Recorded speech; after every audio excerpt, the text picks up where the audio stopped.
Shalom, família! Beleza? Como é que vocês estão? Eu espero que na paz e gloriosa de Senhor. Nem eu sei o que eu falei, mas espero que bem. Vocês curtiram muito o vídeo passado, né? Eu vi um monte de gente mandou foto assistindo, mas eu quero que vocês tenham em mente que toda a glória tem que ser dada ao Senhor, primeiramente, que é uma vida que vale a pena ser vivida. Foi o que Deus ministrou no meu coração. E o primeiro desses, que é a importância do secreto. Ou seja, Deus valoriza muito o secreto conosco. Nós podemos ver lá em Mateus 6, 3 ao 4, que diz assim: mas você, quando ajudar alguma pessoa necessitada, faça isso de tal modo que nem mesmo seu amigo mais íntimo fique sabendo do que você fez. Isso deve ficar em segredo, e o seu pai, que o vê, e o que você faz em segredo lhe dará a recompensa. Mateus 6, 6 diz: tu, porém, quando orares, entra no teu quarto e fecha a porta, pois o teu pai, que te vê em secreto, te recompensará. Mateus 6, 17 ao 18. E com o fim de não parecer aos homens que jejuas, ensina ao teu pai em secreto. Teu pai que vê em secreto te recompensará. Tu, porém, quando jejuares, unge a cabeça e lava o rosto. Então entende a importância de viver no secreto. Não tem a ver com você trocar trombetas na hora que você ser bondoso com alguém. Você tem que fazer em secreto. Ou seja, o que uma mão sua faz, a outra não deve ficar sabendo. Isso tá na Bíblia, tá? Deus, ele espera filhos que não ligam se vão aparecer na mídia, se vão aparecer nos jornais, se vão aparecer nos púlpitos. Ele quer filhos que estão dispostos a ser heróis desconhecidos, ou seja, heróis que não vão aparecer. Se vai ser conhecido ou desconhecido, tanto faz. Nós temos que estar disposto a fazer a obra dele independente de quem vai estar olhando, de quem vai estar julgando, independente disso, se nós vamos ser famosos ou não. Não que você aparecer na mídia, não que você ser famoso seja errado. Não devemos viver para isso, nós não devemos nos preocupar com isso, sabe? A gente deve estar focado no que Cristo quer, que é o id e pregar o evangelho a toda criatura. A gente deve não estar querendo almejar púlpitos, almejar ser pastor, almejar ser líder. A gente vê na Bíblia em vários casos que ele quer pessoas, Deus, ele quer pessoas dispostas a fazer o id sem olhar para trás, carregar tudo com a mão leve, que é pessoas que não se importam com coisas desse mundo, em si coisas divinas. Ah, se eu não falar lá que eu fiz isso, pô, eu quero receber um cargo de liderança, eu quero ser pastor. Se eu não mostrar para as pessoas na internet que eu sou uma pessoa boa, como que elas vão saber? Como que eu vou conseguir um cargo maior? Lá em 2 Coríntios 10, 17 e 18 vai dizer: contudo, aquele que se gloriar, glorie-se no Senhor, pois não é aprovado quem a si mesmo se recomenda, mas aquele a quem o Senhor recomenda. E na versão NTLH vai dizer: quem quiser se orgulhar, orgulhe-se daquilo que o Senhor faz. A gente não deve se recomendar para pessoas em si, o Senhor deve se recomendar. Você deve fazer as suas obras, você deve buscar o Senhor e não buscar liderança, não buscar coisas maiores. Muitas pessoas têm um chamado para liderança, mas quem deve dizer isso é o Senhor, não você. Você não deve falar assim: pô, eu sou pastor. Não, o Senhor não falou que você é pastor, o Senhor falou que você é um membro que vai limpar o banheiro, por exemplo. Toda obra é bem-vinda. Imagine se não tivesse quem limpasse a igreja. Imagina se não tivesse pastor. Cada um faz a sua parte de acordo com o que o Senhor chama. A nossa vida tem que transmitir, temos que buscar o Senhor em primeiro lugar. Primeiro, a gente tem que doar o nosso tempo a Deus, a igreja, a nossa vida em secreto com Ele, a intimidade com Ele. Não almejar nada, um propósito maior que Deus não te deu. Você tem que buscar o seu propósito que Deus te deu, não o que você deseja, não o que você quer. E se Deus te der um cargo de pastor, bom. E se Ele não te der, é bom também, cara. É a vontade dele. Se é a vontade dele, é boa, perfeita e agradável, pois Ele sabe o que faz. O meu pastor, esses dias, ele postou um trecho lá no Instagram dele que diz assim: Deus te ama demais para lhe entregar o que vai te roubar dele. Ou seja, se você não tem uma vida em secreto, se você não tem intimidade com Ele, como é que você vai almejar ser pastor? Como é que você vai almejar coisas grandes? Você vai acabar caindo pelo pecado do ego e você vai acabar se afastando dele. E Deus não quer que você se afaste dele. O que for pra ser, o que for o seu propósito, Deus vai colocar em você, cara. Então, mano, seja humilde, beleza? Um dos primeiros tópicos aqui é uma vida em secreto. 1 Samuel 13:14 vai dizer: o Senhor já escolheu um homem segundo o coração de Deus. E eu estive meditando, né, mano? Davi era um homem segundo o coração de Deus. Por que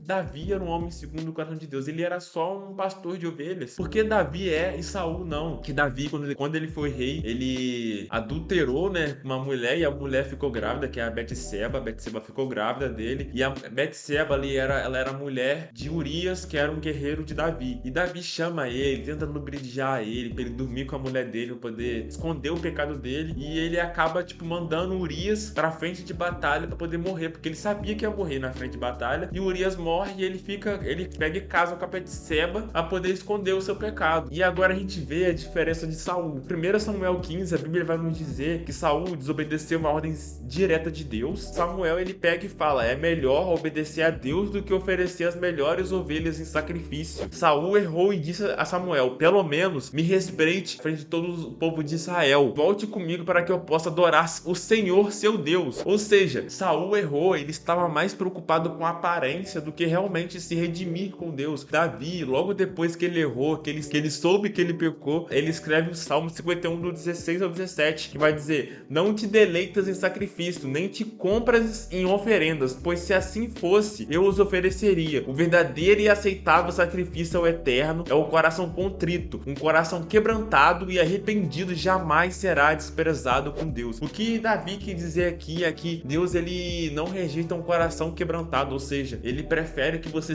realmente se arrependa do que você fazer só por religiosidade. Ou seja, eu vou na igreja, eu pequei, vou lá na igreja, me arrependo, continuo fazendo a mesma coisa, depois eu vou de novo, me arrependo. Não, ele quer um coração realmente quebrantado, um coração realmente arrependido do que foi feito. E lá em 1 Samuel 16 vai dizer: porquanto o homem vê a aparência, portanto Deus, ele vê o coração. Ou seja, Deus sonda o coração nosso, não a nossa aparência. Ou seja, segundo tópico, uma vida de arrependimento e submissão. Lá em Mateus 26, 37, a Bíblia vai dizer: ame o Senhor, o seu Deus, com todo o seu coração, com toda a sua alma e com todo o seu entendimento. Isso aqui é um chamado para nós nos entregar por inteiro, de corpo, alma e espírito, né? Como diz a Bíblia. Não digo porque para você ser intenso você precisa pular e gritar, mas eu digo de você ser mais profundo, buscar, ansiar cada vez mais o Espírito de Deus, mais Jesus Cristo, através da palavra, através da oração, através do jejum. Eu perguntei com o Google o que é ser uma pessoa intensa e ele disse assim: uma pessoa intensa não faz nada mais ou menos, ou seja, ela sempre se entrega a tudo que realiza de forma profunda, colocando toda a sua energia na execução de seu trabalho. Ou seja, uma pessoa intensa não se entrega mais ou menos: vou me entregar 99%, o resto deixa aqui pra mim poder, né? Não preciso te entregar tudo, né, pai? Deus pediu pra você se entregar de corpo, alma e espírito. Jesus disse: peçam e será dado a vocês, busque e vocês encontrarão, batam a porta e ela será aberta a vocês, pois tudo aquele que pede recebe, o que busca encontra, e aquele que bate a porta será aberta. Ou seja, peça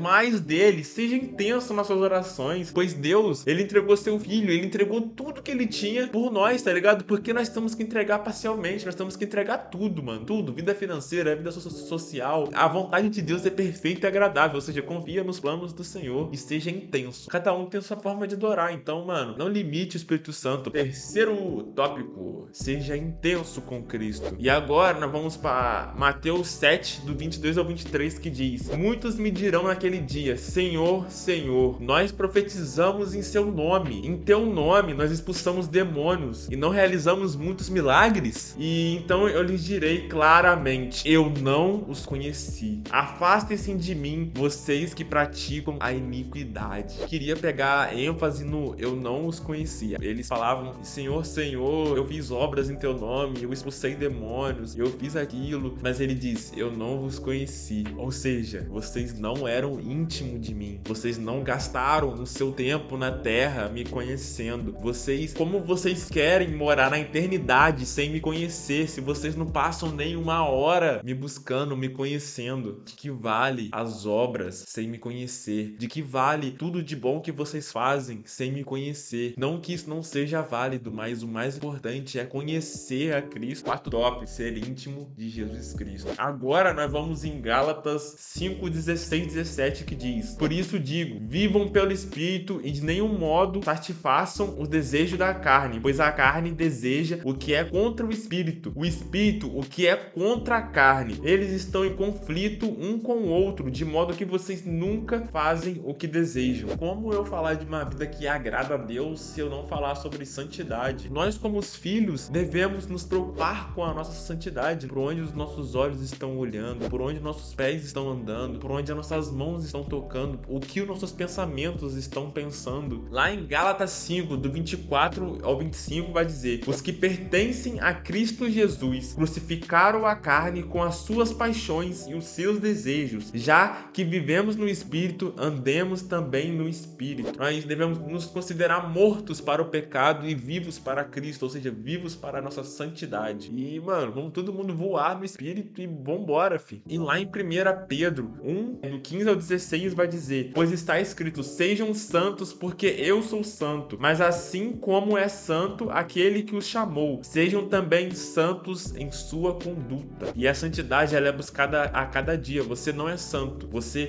busca a santidade a cada dia, ou seja, sejam santos em suas condutas. E isso entra no quinto tópico, que é nos preocupar a toda hora, a todo momento com a nossa santidade. Então, em primeiro lugar, uma vida no secreto. Segundo lugar, uma vida de arrependimento e submissão, não de aparências. Terceiro lugar, ser intenso com Cristo. Quarto lugar, conhecer a Cristo em ser íntimo dele. E quinto lugar, nos preocupar com a nossa santidade toda hora. Mano, e isso foi o que Deus ministrou em meu coração. E eu espero que tenha tocado o seu coração de coração, de coração, de coração. Tocado o seu coração de coração. E, mano, bora pra cima, bora fluir no Espírito agora. Tamo junto e até o próximo vídeo, se Deus quiser. E bye!